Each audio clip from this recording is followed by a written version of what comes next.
Estamos con Manuel Navalón, que vienes de Charcutería Navalón. ¿De dónde? ¿Dónde estáis? Pues estamos en Oliva, en el Mercado Municipal de Oliva. Y hoy nos traéis el queso invitado de esta Feria del Queso. ¿Cuál es? Pues bueno, hoy os traemos el queso Ahuyentalobos, un queso de Navarra, del Valle del Roncal, un queso madurado de 8 meses de curación, de leche cruda. Y bueno, es un queso muy particular porque es un queso que en el proceso de curación del queso está untado con aceite de oliva por fuera.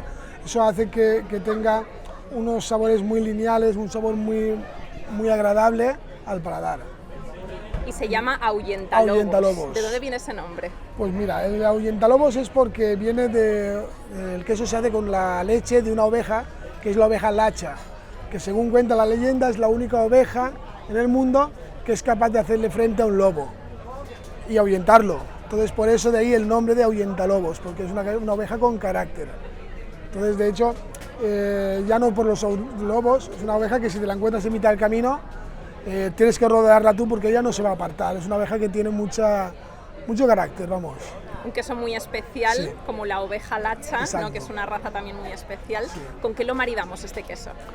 Pues bueno, con cerveza Turia muy bueno, por supuesto, porque la cerveza Turia es una cerveza tostada con un queso madurado de 8 meses, pues le va muy bien, eso está buenísimo.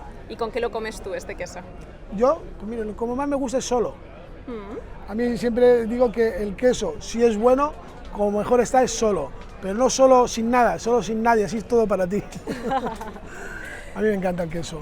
Pues muchas gracias, Manuel, por venir desde Oliva para traernos este queso invitado de Navarra, del Valle del Roncal. Del Roncal, que nos marcamos también en nuestro mapa para visitarlo próximamente. Cuando queráis. Gracias por venir a Els Magazines. Igualmente, muchas gracias. Hasta pronto. Hasta pronto. Adiós.